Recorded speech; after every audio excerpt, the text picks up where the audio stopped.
Hi, and welcome to another video. I'm Sarah, a multi-genre author of romance, fantasy, and horror books. As an independent author, I'm responsible for all my publishing expenses. In an effort to make intentional decisions and to make my writing profitable, I'm trying out new ways of budgeting my money. I hope my experiences can help others, both creative entrepreneurs and authors, figure out how to spend their money. Enjoy! Today, I want to talk about how I save and how I decide what I'm going to save and how much I'm going to save, specifically for audiobooks. There are lots of articles online about saving for audiobooks, but there are 3 steps that I have. First, I figure out the length of my books.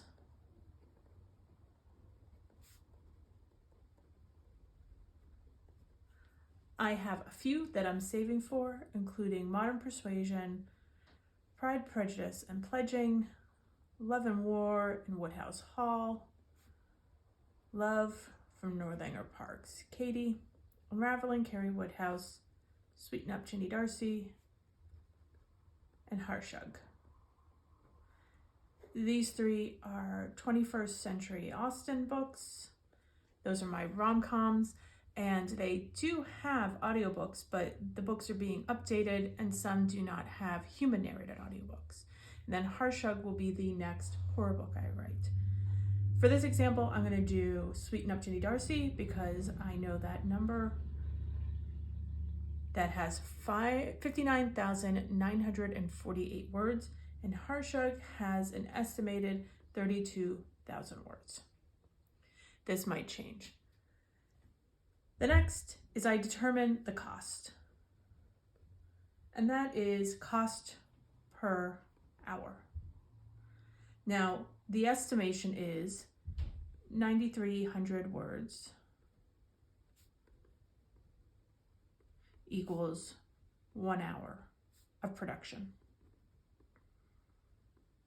with your narrator or producer. This includes reading the book, their reading through it, experimenting and practicing,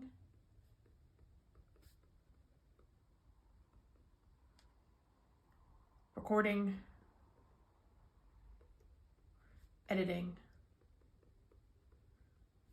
and the review process before you approve it. So when they talk about how many hours and how much it costs per hour, this is what they're keeping in mind, and that is how I estimate it.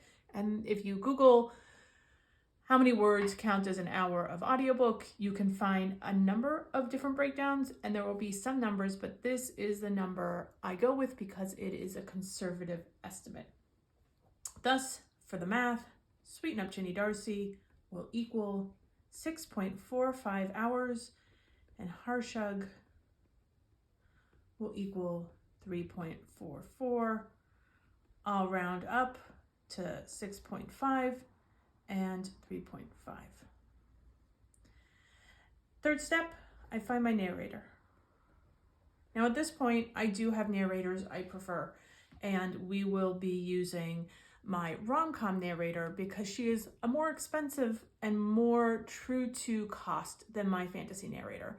My fantasy narrator is new to productions, but I love her. I love working with her. I love the books she's done for me, so I'm going to keep using her and pay her whatever she tells me she charges. And then I will give her a little more until she's realized her worth. But my rom-com narrator that I want to work with knows exactly what her worth is. So how can you figure out a narrator? First, you can search online.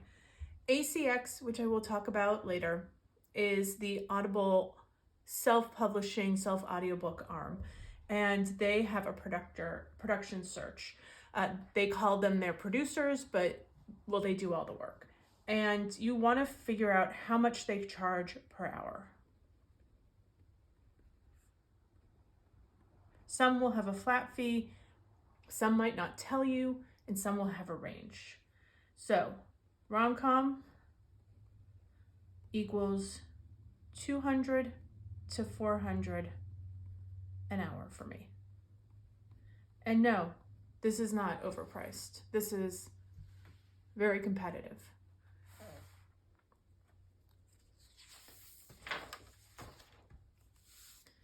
So when I estimate what I need to save, I consider the word count.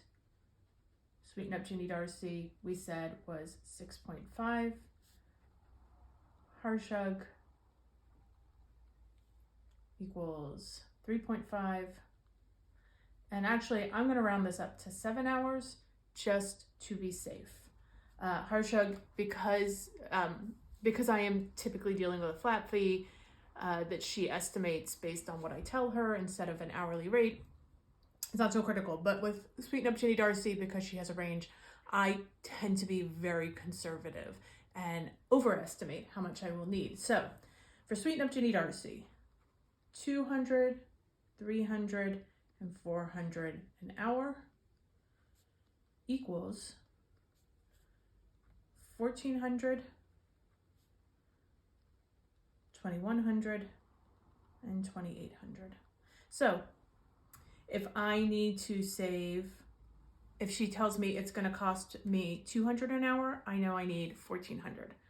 If I'm going to be charged 300 an hour, then 21, and 400 an hour is 28. How does she determine what she's going to charge me? We'll get into that in a second. And then Harshug would be 700, 1050, and 1,400. And that's if I was using this narrator, but she does not do horror and fantasy, she does romance. This is just so you can see the estimation. So when I determine how much I have to save, I focus right here. What would I be charged for $400 an hour worth of work? And that's what I set as my goal. Tips. AI vocals are an option. AI gets better every day, and using it is not wrong. What do I do? My approach is first in series, gets a human.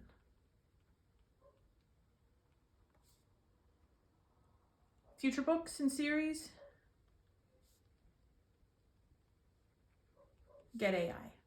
And then when I can afford the human, I offer another human. AI goes on YouTube for free. You can listen to the AI narrated edition of #RescueMe, my short story collection. All of the stories are currently posted, and I think the full book will be posted within the next few weeks. That's a short story collection.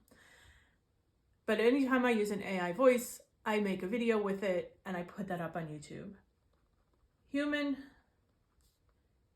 I make people pay. And I preview on YouTube. So one chapter will be posted to entice and to give a sample. Short stories,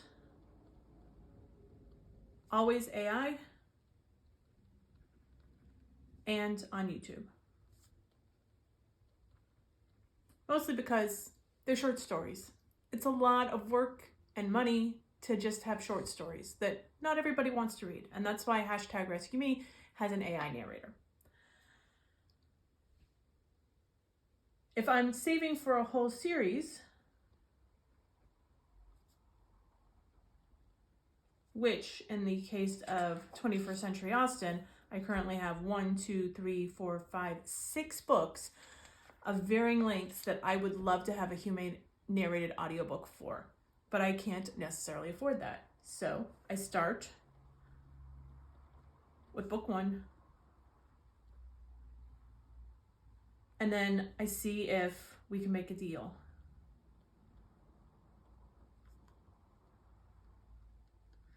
In the case of the rom-com, I will see if I can get to the $300 or the $200 an hour level, because I still want to pay her within her range, but I want to make it easier on my budgeting because it's going to take a while to save for that. And then I suggest preparing to pay in increments.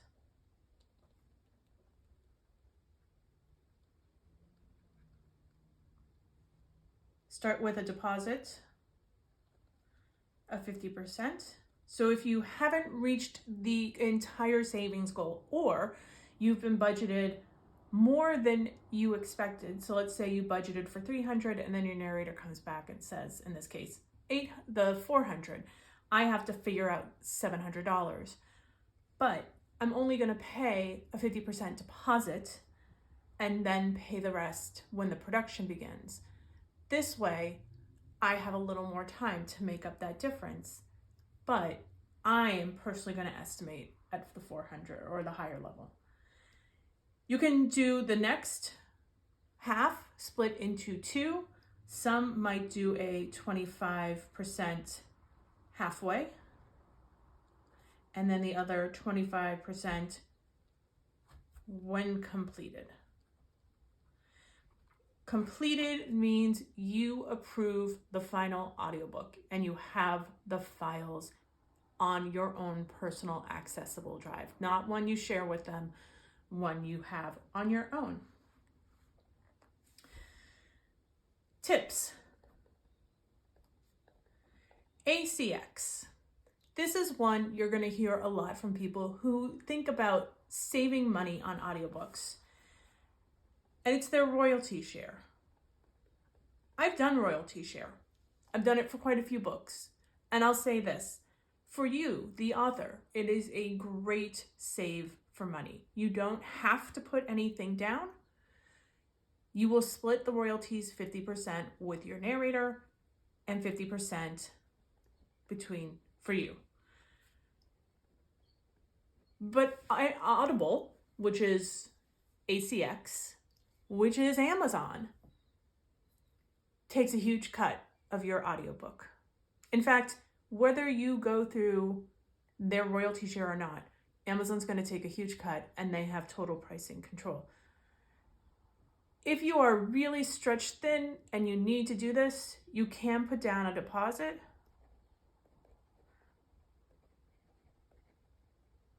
But through the royalty share, you're tied up for 7 years. You have no say in distribution. And as a huge, because I am employed as a librarian, supporter of libraries, you don't get your book into their audiobook systems, nor can you gift it to them.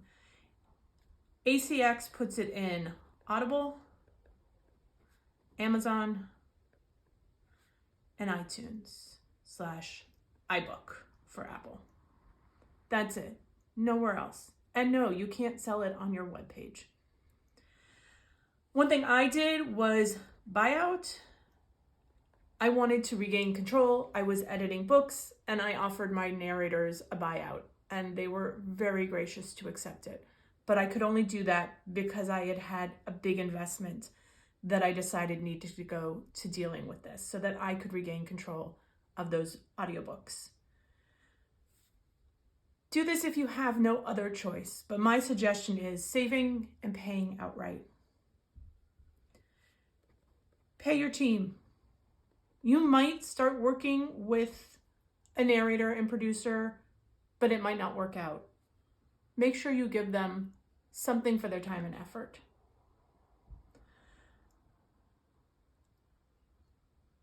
And find a contract.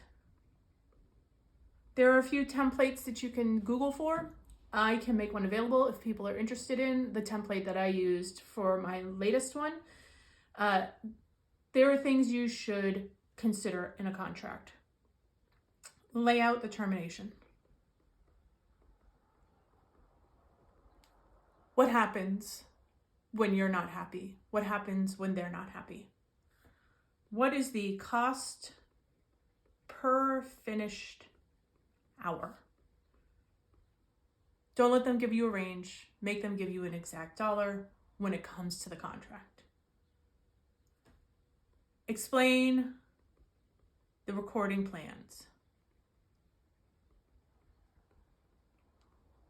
Are you going to sell this from your website? Are you going to upload it to Amazon, Findaway Voices, Kobo, Apple? Are you going to put anything on YouTube? YouTube for free?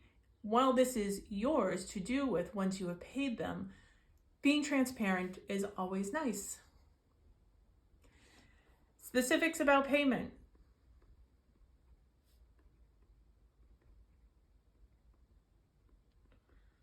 Remember here where I said you can break this down into increments? You should definitely do the pay a little up front and then pay the rest when done.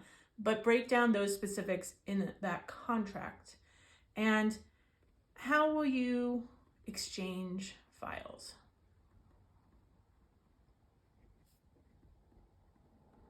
Where are they going to put the files so that you can listen and download? And what are you going to do? And don't leave things unsaid.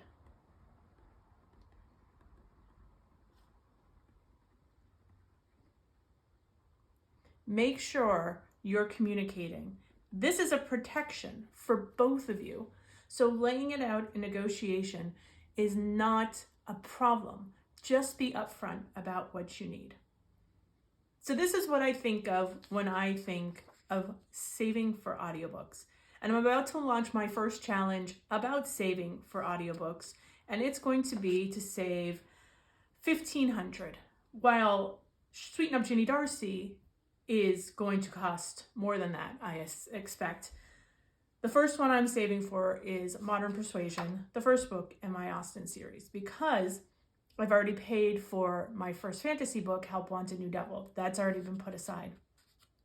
But from here on out, this is how I'm going to estimate what I save for a challenge. So it'll be a $1,500 challenge, and you'll just run through it as many times as you need. And I will make it available so that any author who wants to do this with me can.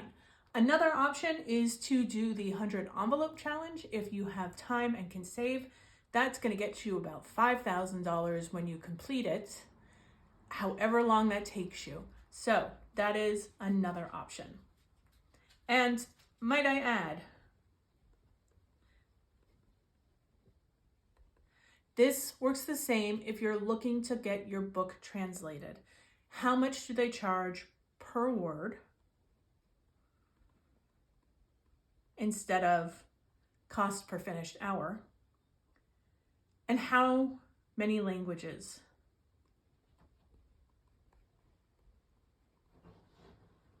My writing coach thinks that things like audiobooks and translations are not necessary when publishing a book. They are the fringe things that you need to do when you're making money. I firmly believe in accessibility, and for me, audiobooks are the first gateway to increasing accessibility. So I put a lot of emphasis on saving for those audiobooks. But for you, what's more important? Is it advertising? Is it the best production of your books possible? Is it other marketing efforts?